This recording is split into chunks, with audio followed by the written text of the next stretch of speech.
One question I get asked a lot is, what brushes do you use in Photoshop? For those of you guys who are familiar with my work, I have a very textured, very traditional kind of look that I use when I'm painting in Photoshop. And I do that because I paint traditionally in watercolor as well. And so I have custom built a whole set of brushes for a very specific look in watercolor. You may ask why I don't use the pre-existing brushes. I have used all those brushes, the ones that come with Photoshop, Kyle's brushes, which are great brushes. There's a ton of great brush packs out there, but none of them did what I wanted it to do, which is mimic the look of traditional watercolor. So I built my own set. It's about, I don't know, 14 or 15 brushes, but I use this set for almost every single illustration.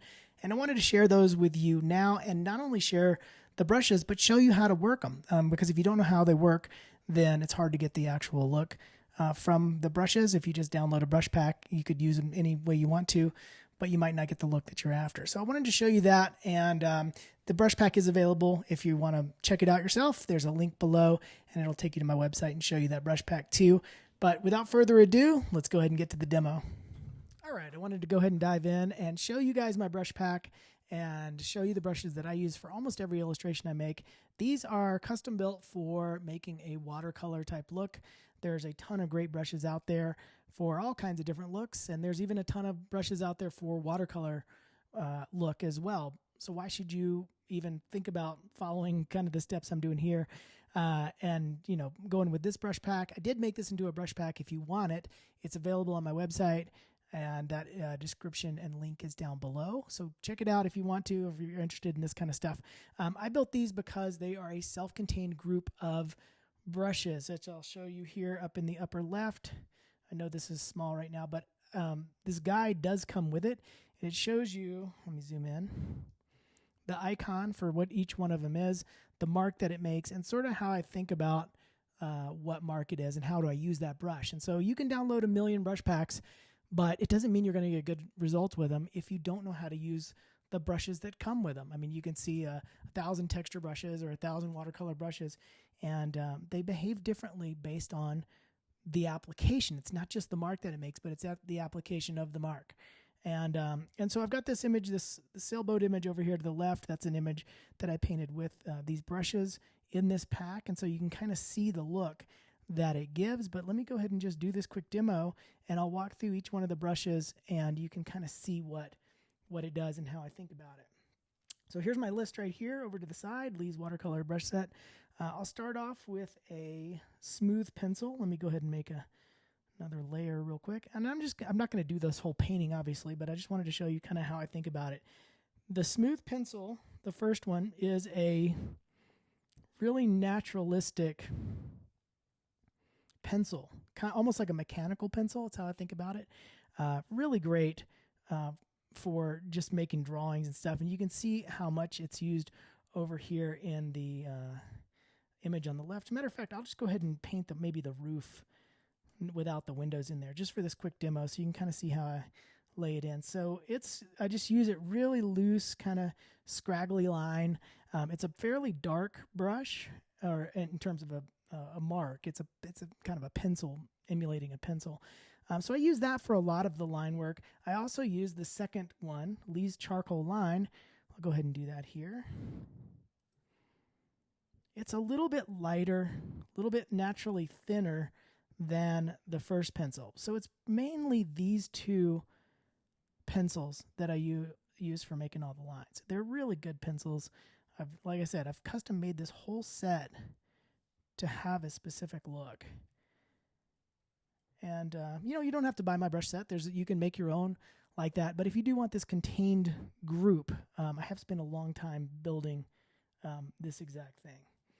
Whoops, of course I drew that on its own layer. Oh well, that's okay.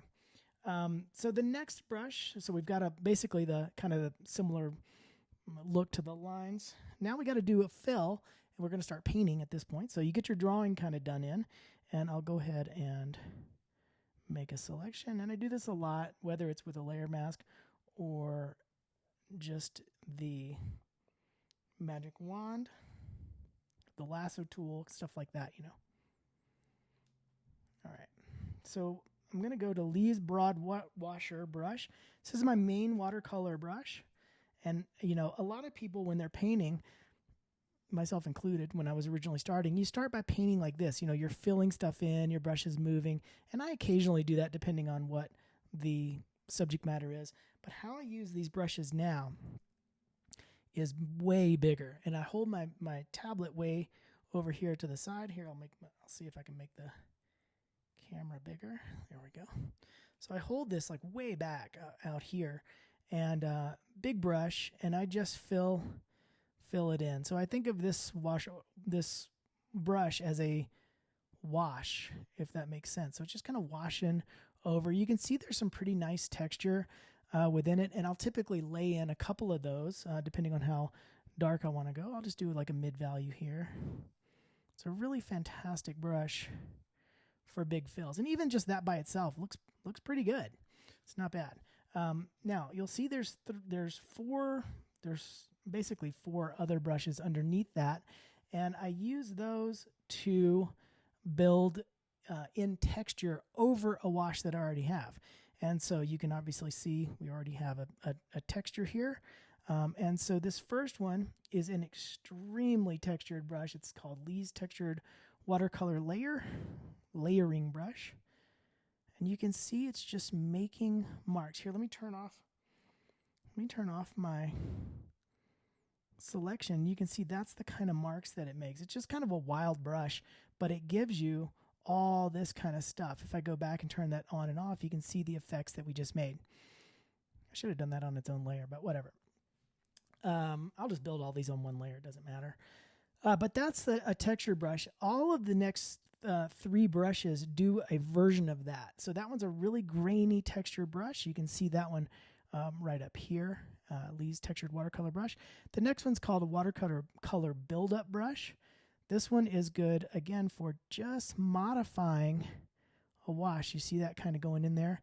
It's a little bit different, though, because it doesn't have a lot of texture by itself. If I turn off my selection, you'll see that really the reason I built that brush is to get these kind of funky edges and bigger kind of textures. And again, it's just made for modulating inside a texture. And you can see those over here. Make my window smaller. You can see those in the building here, in the rooftop, just little bitty changes in value. So it's not made to be, I don't paint with this one on its own. It's a layering kind of effect. And so is this last one. Let me get my selection back. So all of these are made to just build and fill on top of a layer that I already have built. Let me turn off my selection tool, and you can see this one. This is a really tightly grained, sort of soft edge brush. I didn't want something that really stands out because I'm creating texture within a shape I've already painted. And so I just want a little bit of variety within that shape. I never paint with this thing just by itself. There is an application for this next one. I use it in 2 different ways. Same thing. I'm just going to fill in a little bit more value. And you can see how kind of fun that is, how broken up that is. If I turn off my selection, I do use this one. It's a very rough edge watercolor brush. And I'll use this one for, like, say, laying in some really rough edge water, or like if I'm doing a landscape, this might be the brush that I make just the general ground plane with. You know, you can make some trees and stuff like that. So it's just a really soft, again, it's called Lee's Natural Edge. Let me go up here. You can see it right there. And it's a beautiful mark making brush. I really love that brush. Between the Natural Edge brush and the broad washer brush, those are the 2 that I use the most. These other ones are sort of just fill in shapes. So yeah, I mean, each one of these just sort of has a different spot. Soft texture is let me turn this off. This is just for filling in really light areas and toning a shape. And so you might have here real quick, I'll draw, like if we had a base for this, and I already had a value in there, I may do, again, I use this really big, but I may just have a little bit of a toning that I'll do with this brush. It's a real soft edge brush, very subtle. and it's beautiful for just building up layers. So it's called Lee Soft Texture, and it's just a gradual build. It's a very grainy kind of build. And so I'll use it for things like sidewalks and stone fences and things like that. So that's kind of how I use that. This next one, I'll keep that there just for fun. This next one, this Add Grain, is a really fun brush, but it's a novelty brush. You can't use it everywhere. All these are built from working in traditional watercolor. And so you can see, here, I'll turn off that selection. If I just do that, that's the texture that it's leaving. And what that is, it's a custom brush where in traditional watercolor, when you're painting, the pigment will land in the little ridges in the paper. And so it'll give you this kind of a textured look in traditional watercolor. You'll see that a lot. And so I'll just slightly do that. Again, I don't do that everywhere, and I don't do that on every painting, but you will start to see that in some areas. And so it's just always fun to have brushes that add a destructive quality. And so I say that because the computer is very clean. And so my whole goal for these brushes is for it not to look clean, for it to look like there's something happening. I mean, that's what happens on paper is things get destroyed, things get messed up, the paint bleeds together, and that just doesn't happen when you're working digitally with Photoshop. It does happen with some programs like Rebel, some other watercolor programs, but it doesn't really happen with Photoshop. And so just something to be aware of, and that's why I built these brushes, to try to introduce some of that randomness. So speaking of randomness, I'll show you the next brush. It's called Lee Watercolor Splat. Very fun name for that one. Let me go down and select it. There we go. This one's another novelty one. I don't use it a ton, but it does come up every now and again when I need kind of splatty marks and things like that. And again, I built these brushes to look like things are destroyed. And so ways that I'll use this, say I paint all this stuff, well, that stands out a lot. And so a lot of times when I'm adding this stuff, I'll back off of it in opacity, and then you start to get some of these sort of random little marks. So that is the splat brush. This brush here is a beautiful, it's called Lee Big and Rough. It's a beautiful, that opacity is lower, beautiful kind of sumi brush. And I don't paint and draw with this a lot when I'm going for a watercolor look, but what I will do is use it as edge control. And so like say this, we've got our rooftop here. If I wanted to roughen up that shape a little bit, I make a layer mask and I can just roughen up that edge a little bit. All I'm doing that on is a mask, and so I can turn that on and off. I can select it. See, if I turn it on and off, it's still there. Easy breezy. And so that's the Big and Rough brush. I do have a blender brush. It doesn't work great on some of the textures, but I'm including it because like if I want to get rid of some marks that are in here, you can slightly blend, but be careful. Otherwise it'll start to look a little bit digital.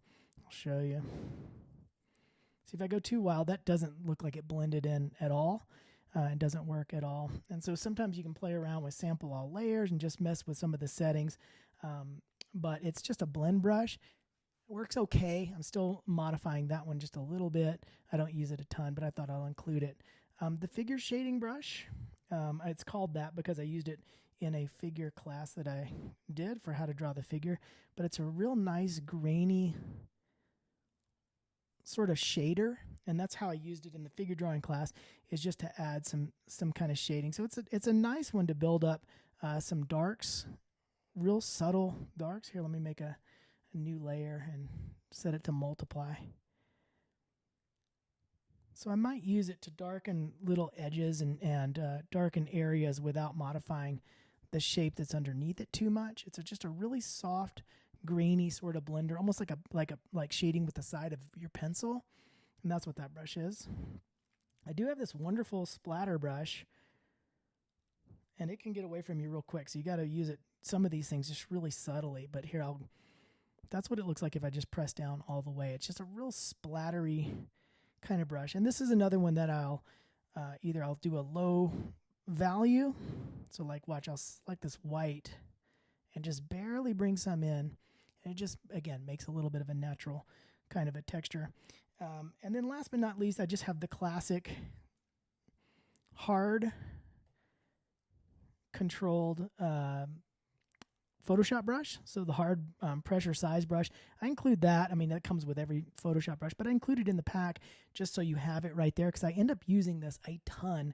And I use it typically as a selection tool. So I'll go ahead and make let's go ahead and make a window frame. Beautiful. I draw with my eraser quite a bit. Okay, so I'll do that on its own layer, and then I'll turn off the layer, but I'll select it, and that way I can go to one of my other watercolor brushes and paint it in. So it's mainly just a selection tool for me and a layer building kind of tool. And then last but not least, the soft pressure based opacity brush, and that's another one that I can just darken or lighten things a little bit on its own layer.